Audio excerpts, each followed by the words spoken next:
कांग्रेस के लिए यूसीसी मुद्दा है या नहीं है सलमान साहब, और अगर है तो समर्थन करते हैं या आप इसका विरोध करते हैं, और अगर करते हैं तो क्यों? सलमान जी।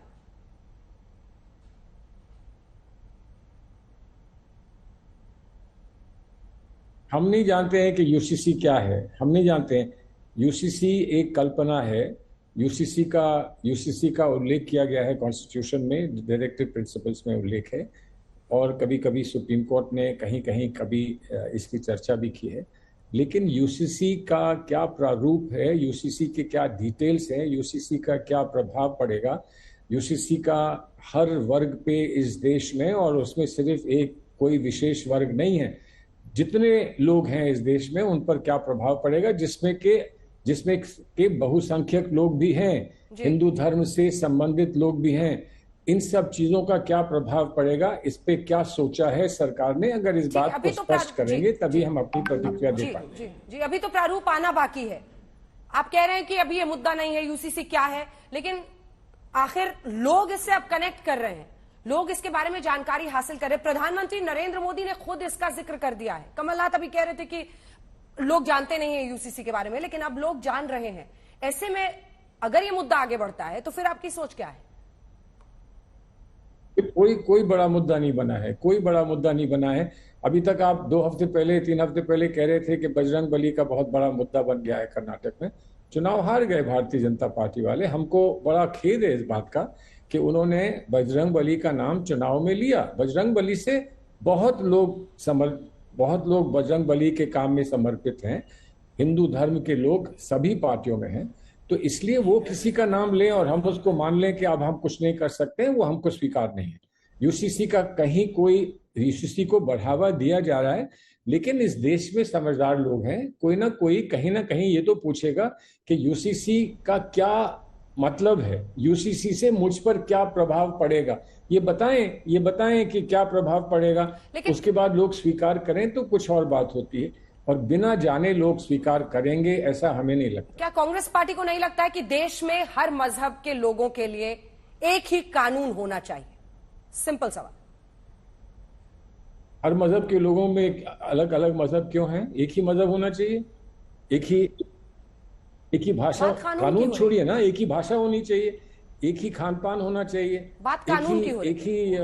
एक ही अंतिम संस्कार का जो भी प्रथा है वो होनी चाहिए। कुछ लोग दफनाए जाते हैं, कुछ लोगों का क्रियाक्रम होता है। ऐसा क्यों है इस देश में? HUF इस देश में एक ही धर्म के लिए क्यों है?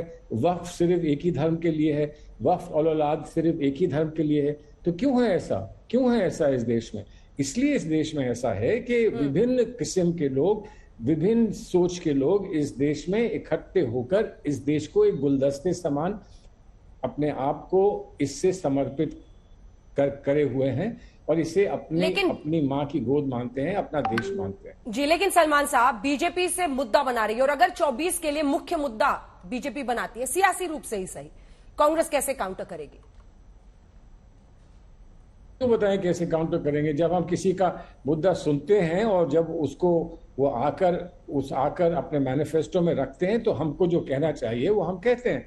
हम पहले से क्यों कह दें कि हम फलां चीज का विरोध करेंगे? हम पहले से क्यों कह दें?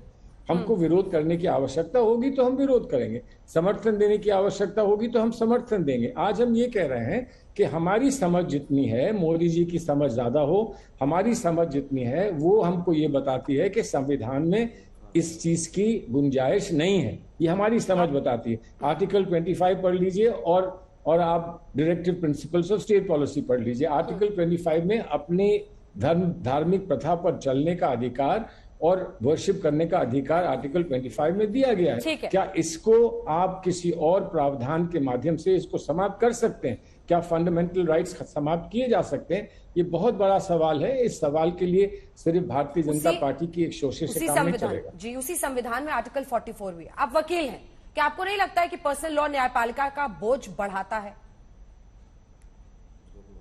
यानी क्यों बना हुआ है? पर्सनल लॉ बोझ बना हुआ है, पॉपुलेशन बोझ बनी हुई है, लोगों की अलग अलग सोच बोझ बना हुआ है, सेडिशन लॉ बोझ बना हुआ है। तो ऐसे तो आप किसी चीज को भी बोझ बना दें, लेकिन न्यायपालिका पे छोड़िए ना, न्यायपालिका अपना निर्णय लेगी। न्यायपालिका ने अगर पहली दफा इस देश में ये कहा कि LGBTQ के जो लोग हैं, जो जिनकी अपने पर्सनल सोच जो है वो औरों से अलग है, हाँ। उनके भी अधिकार हैं इस देश में। डिग्निटी की बात करी, ऑटोनॉमी की बात करी। जस्टिस जो पुत्तस्वामी वाला केस है उसके बारे में सुप्रीम कोर्ट ने फैसला किया, सुप्रीम कोर्ट ने अयोध्या का भी फैसला किया। तो सुप्रीम कोर्ट तो सब फैसले करता है, सुप्रीम कोर्ट का ये काम है। और सुप्रीम कोर्ट जो और लोग अपनी आपस में आम सहमति नहीं बना पाते हैं और उस चीज को एक कॉन्फ्रंटेशन में परिवर्तित कर दिया जाता है, सुप्रीम कोर्ट उसमें रास्ता निकालता है और जिसका जो अधिकार है उसको स्पष्ट करता है। आम आदमी पार्टी, देखिए आप माने ना माने, लेकिन हिंदू जो बहुसंख्यकवाद की राजनीति है वो अब इस देश में लगभग 2 चुनावों से स्थापित हो गई है। तमाम पार्टियां जो पहले कतराती भी थी वो अब जमकर हिंदू धर्म मना रही हैं और हर कोई ये साबित करने में लगा हुआ है कि कौन बड़ा हिंदू है। आम आदमी पार्टी ने सैद्धांतिक तौर पर यूसीसी का समर्थन कर दिया है, आप इसको कैसे देखते हैं? क्योंकि वो आपके लिए एक चैलेंज है। पंजाब में आपकी सरकार उखाड़ फेंकी, दिल्ली में आपकी सरकार उखाड़ फेंकी। मेरा कोई रिएक्शन नहीं। आम आदमी पार्टी एक अलग पार्टी है ना, तो उनको क्या करने का अधिकार है, क्या वो सही समझते हैं, क्या सही नहीं समझते हैं, इसका फैसला वो करेंगे। लेकिन उन्होंने ये कहा कि हम सैद्धांतिक रूप से इसको का स्वागत करते हैं। तो सिद्धांत कौन सा है वो हमें भी बता दें, किस सिद्धांत को लेकर उन्होंने इसको समर्थन दिया है, क्या सिद्धांत है। और अगर वो सिद्धांत स्पष्ट करेंगे तो हम उस पर तब अपनी प्रतिक्रिया देंगे। लेकिन इसलिए कि उन्होंने कोई शब्द का उपयोग किया है तो इसलिए हम उनका विरोध करें, ऐसा नहीं होगा।